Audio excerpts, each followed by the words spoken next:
একটা কথা আছে বাংলায়, সুসময়ে সবাই তো বন্ধু হতে চায়, অসময়ে সবাই খাড়া খাড়া বাসও দেয়।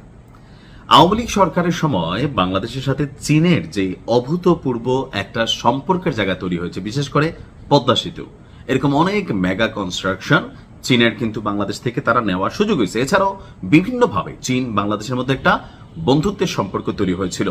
আর এটা নিয়ে ভারতের সাথে প্রায় শেখ হাসিনা বা আওয়ামী লীগ সরকারের একটা টানাপোড়েন কিন্তু থাকতো। আপনাদের খেয়াল থাকার কথা, ভারতের দিকে একটু বেশি ঝুঁকলে চীন রাগ করতো, আবার চীনের দিকে একটু বেশি ঝুঁকলে ভারত রাগ করতো। এই মাঝখানে বসে একটা খেলা কিন্তু আওয়ামী লীগকে খেলতে হয়েছে। এখন আওয়ামী লীগ সরকার ক্ষমতায় নেই, আওয়ামী লীগ সরকারকে এমন এক বাস দিছে চীন, যেই তথ্য উপাত্ত দেখা আমাদেরও আশ্চর্য লাগতেছে যে কেন এতদিন চীন তারা এই বিষয়গুলোকে প্রকাশ করে নাই। এখন কি আসলে অন্য কোন উদ্দেশ্য চীনের, নাকি ঘটনা সত্য? আসলে কি আওয়ামী লীগ এই ধরনের কর্মকাণ্ডগুলোকে প্রশ্রয় দিছে? আসুন দেখি। তবে শেখ হাসিনার একটা কথাকে অনেকে কোরআন কোট বলেন যে ভারতকে যা দিছি তারা মনে রাখতে হবে।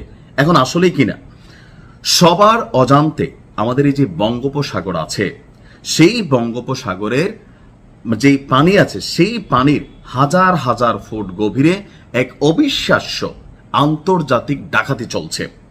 এক ফোঁটা রক্তপাত না ঘটিয়ে আপনার সম্পূর্ণ নীরব উপায়ে বাংলাদেশের এই সমুদ্র সীমার তল থেকে পাচার হয়ে যাচ্ছে ট্রিলিয়ন ট্রিলিয়ন টাকার প্রাকৃতিক সম্পদ গ্যাস। আর এই বৈজ্ঞানিক চুরি গোপন নকশা এত বছর পর ফাঁস করছে আপনার চীন। তারা বলছে যে বিগত 17 বছর ধরে আওয়ামী লীগ সরকারের আমলে প্রকাশ্যে এবং গোপনে যে সম্পদ প্রতিবেশী ভারত নিজের ঘরের দিকে টেনে নিয়ে গেছে, আর এতে করে বাংলাদেশের যে গ্যাস চুরি হয়েছে সেই তথ্য সামনে আনছে বেইজিং। দেশের রাজনৈতিক প্রেক্ষাপটে বড় পরিবর্তনের মাধ্যমে ক্ষমতায় এসেছে এই মুহূর্তে বিএনপি। আর ঠিক সেই সময় আপনার এই যে একটা প্রতিবেদন চীনের, এটা তোলপাড় পাকায় দিচ্ছে। আপনার বলা উচিত যে বিজ্ঞান এবং পদার্থবিদ্যায় তরল ও গ্যাসীয় পদার্থ সবসময় উচ্চ চাপ থেকে নিম্ন চাপের দিকে ধাবিত হয়।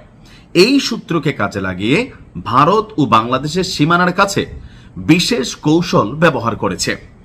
ভারত তার সীমানায় বিশেষ কৌশলে মাটি না করে সোজা স্ল্যান ড্রিলিং বা বাঁকা পদ্ধতিতে কোনাকুনি ভাবে বাংলাদেশের গ্যাস আপনার কি বলা হয় যে পাইপে ঢুকিয়ে নিয়ে আপনার চলে যাচ্ছে।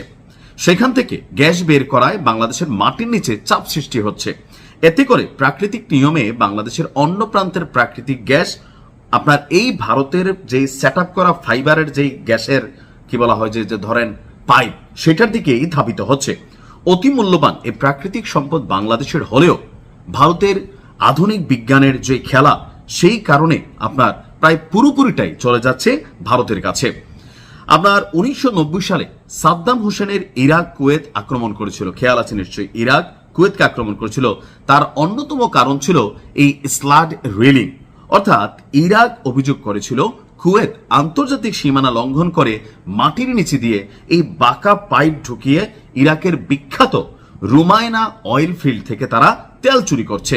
আর এই তেল চুরিকে কেন্দ্র করে পৃথিবী কাঁপানো যে ইরাক এবং কুয়েতের মধ্যে যুদ্ধ শুরু হয়েছিল, নিশ্চয়ই আপনাদের সকলের খেয়াল আছে। এখন এই যে অবস্থানটা, এটা নিয়ে আসলে করার কি আছে আমি জানি না যে চীনের এই মানে কি বলা হয় যে প্রতিবেদনটার মূল বক্তব্য কোনটা। তো এখন এই যে আপনার বেইজিং এর যেই রিপোর্ট, সেই রিপোর্টে এখন চীন কি চাচ্ছে যে এই গ্যাস উত্তোলনে বাংলাদেশের সাথে কোন রকম ডিল করতে। বঙ্গোপসাগরকে ঘিরে বরাবরই পশ্চিমা, ভারত, চীন প্রত্যেকের কিন্তু আপনার নিজস্ব একটা চাহিদা আছে বা খেলা আছে। সেই খেলাটা আসলে কোন খেলা, বাংলাদেশের বিজ্ঞান প্রযুক্তি এতদূর পর্যন্ত গেছে কিনা যেটা আমরা বুঝতে পারবো। এখন আমরা জানি হচ্ছে, কিন্তু এটাকে কিভাবে থামাবো সেই প্রক্রিয়া কি আমাদের জানা আছে? বাংলাদেশে গবেষণা খাতে কোন রকম বিনিয়োগ নেই। আপনি দেখবেন যে এই লামসাম বিনিয়োগ, এগুলো দিয়া এখানে সায়েন্টিস্ট তৈরি হচ্ছে না। মেধাবী মানুষগুলোকে পৃথিবীর উন্নত দেশগুলো নিয়ে চলে যাচ্ছে, আর বাংলাদেশের এই ট্রিলিয়ন ট্রিলিয়ন সম্পদ চুরি হয়ে যাচ্ছে। ঠেকাবে কে? ভালো থাকুন। আসসালামু আলাইকুম।